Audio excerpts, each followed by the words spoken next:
안녕하세요. 백상원 목사입니다. 오늘은 2월 13일 금요일 아침입니다. 오늘도 신실한 마음으로 하나님의 말씀과 함께 하루를 시작하는 여러분들에게 크신 하나님의 놀라우신 은총이 하루 종일 함께 하시기를 바랍니다. 오늘 하나님의 말씀은 요한복음 5장 1절부터 15절까지의 말씀인데요.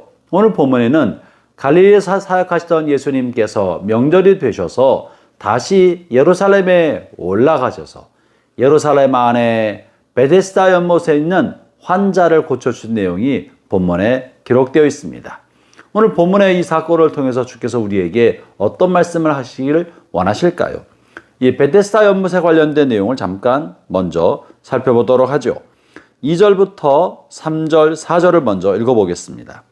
예루살렘에 있는 양문 곁에 히브리 말로 베데스다라 하는 못이 있는데 거기 행각 5이 있고 그 안에 많은 병자, 맹인, 다리 저는 사람, 혈기 마른 사람들이 누워 물의 움직임을 기다리니 이는 천사가 가끔 못에 내려와 물을 움직이게 하는데 움직인 후에 먼저 들어가는 자는 어떤 병에 걸렸든지 낫게 되밀어라.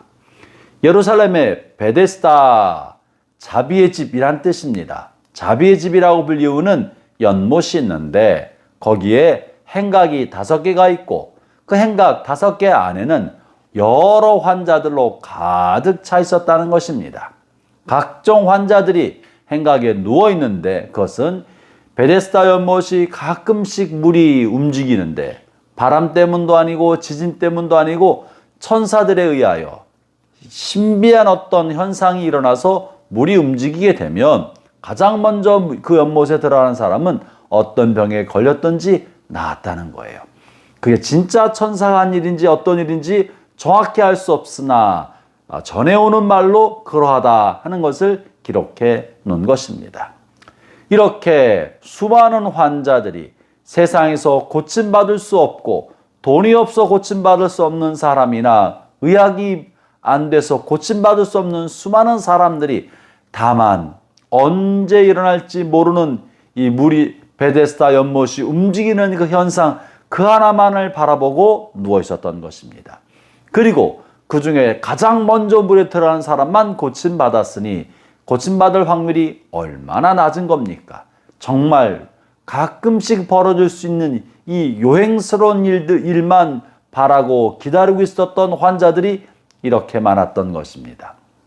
여러분, 이들의 삶은 비정상인 것이 틀림없습니다. 요행수만 바라보는 비정상인 삶을 살았던 환자들입니다.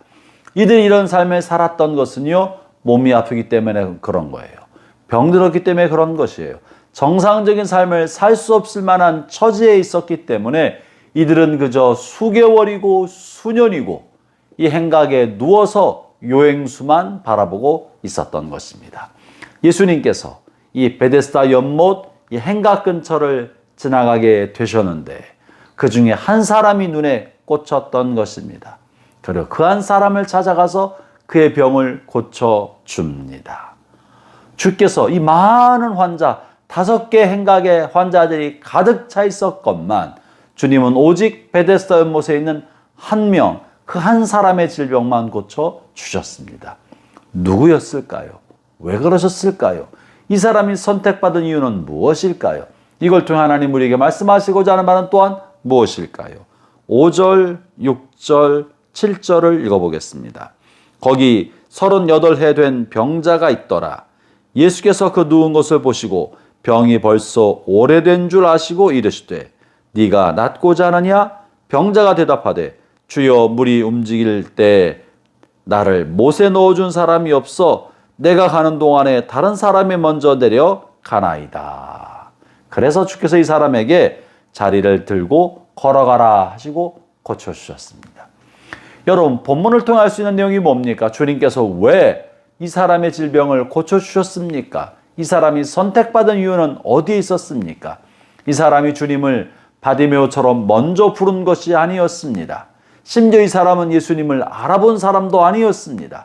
병을 고침받고 나서 이 사람이 한 말은 누가 나를 고쳤는지 나는 모른다고 표현합니다. 이 사람은 정말 예수님이 누군지도 몰랐던 사람이었습니다. 또 하나 아울러 이 사람 마음속에 하나님에 관한 신실한 믿음이 있었던 것도 아닙니다. 이 사람은 38년 동안이나 누워 있었고 어쩌면 자기 스스로 나을 수 있다는 희망과 가능성이 전혀 없는 사람이었습니다.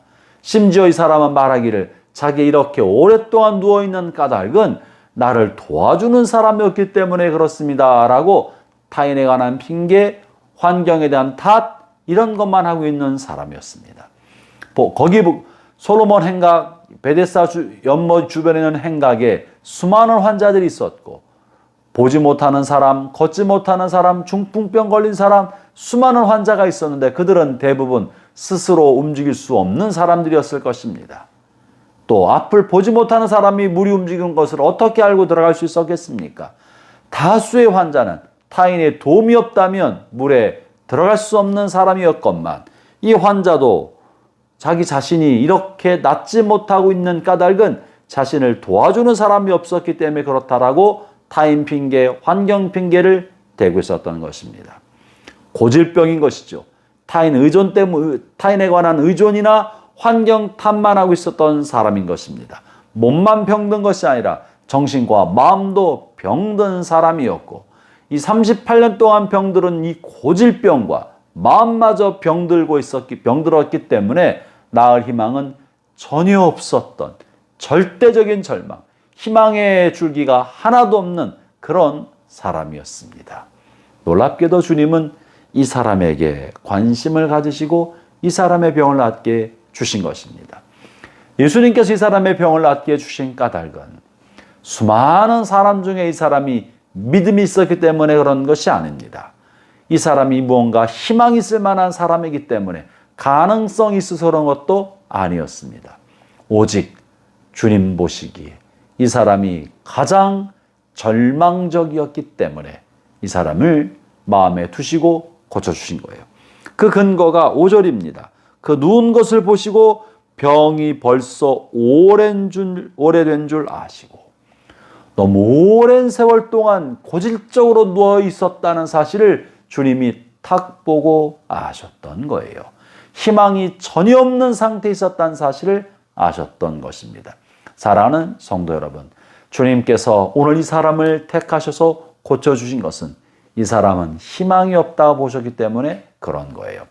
우리는 흔히 주님께서 믿음이 좋은 사람, 가능성 있는 사람, 주님 앞에 나오는 사람을 고쳐주시고 기적을 베풀어 주신다고 보고 알고 있지만 그런 면도 분명히 있지만 오늘 본문에는 전혀 희망이 없는 사람, 왜 저 사람은 저렇게 사나 싶은 그 사람을 주께서 일으켜 세워주시고 고쳐주셨던 것입니다.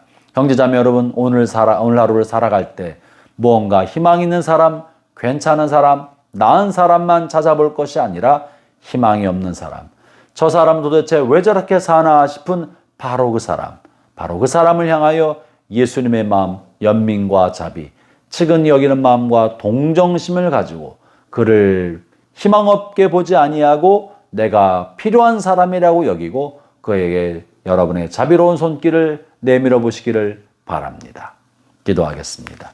하나님 아버지, 주님께서 38년 된 환자를 보시고 연민의 마음이 들어서 그를 고쳐주셨던 것처럼 하나님, 오늘 살아가는 우리도 희망 없는 것처럼 보이고 절망적인 것처럼 보이는 사람에게 우리의 손길, 사랑의 손길, 친절과 배려의 손길을 내밀 수 있도록 주님 저희를 그렇게 써 주옵소서. 주님의 마음을 갖게 하여 주옵소서.